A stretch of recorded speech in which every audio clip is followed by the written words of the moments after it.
तुमच्या राहत्या घरावर किंवा तुम्ही ज्या ठिकाणी मुक्कामी असता त्या ठिकाणी ड्रोनद्वारे टिव्ही झाली आहे. तुमच्या जीविताला धोका आहे असं वाटतंय का तुम्हाला? नाही नाही, ते काय मारतात मला.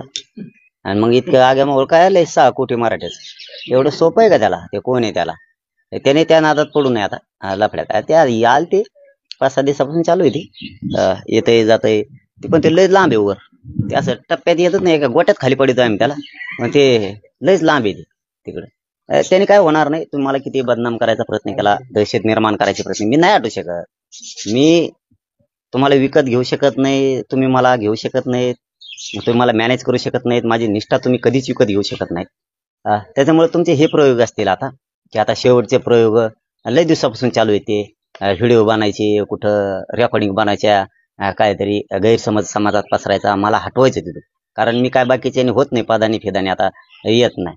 आणि माझा मराठा समाज मी एकजूट केल्यामुळं यांची पोटदुखी ताकद दाखवली मराठ्यांनी ह्यावेळेस. चांगल्या चांगल्याला हिसका दाखवलाय. मराठ्याची ताकद काय असते विधानसभेला मराठी दाखवणार आहे. त्यामुळे हे प्रयोग सुरू असतील त्यांचे.